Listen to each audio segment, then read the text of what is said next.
บอกว่าเลิกกับสามีเป็นแม่ห้ามอายกับบ่ปีสิฮักคนดีเป็นสีพันรยาอยู่มาบ่โดนแม่นอีหลีคือคำเขาสาว่าเจ้านั้นแอบไปหา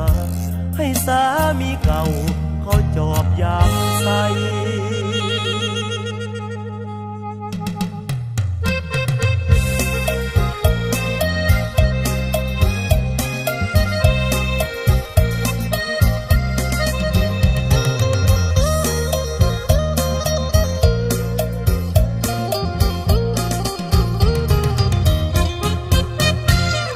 แล้ว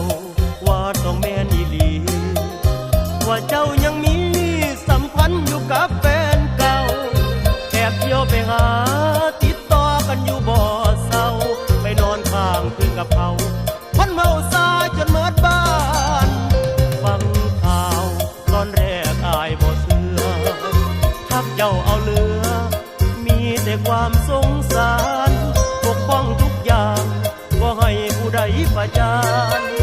ปิดบังไม่นานความจริงก็คือความจริงใจของหญิงอยู่ลำชายคนนั้นใจของหญิงอยู่ลำชายคนนั้นลืมเขาบ่ได้ง่ายส่วนว่าอายได้เพียงไกลอีน้องนอนน้องซึมสมคำเว้าเจ้าบอกว่าป่าผัวที่ตัวหลอกอายแค่เพียงลมบัดใดแท้แอบแฝงไปเชยสุขสมอายเลยโดนต้มหลงคารมเจ้าจนงมงายในใจน้องยังบ่ลืมเขา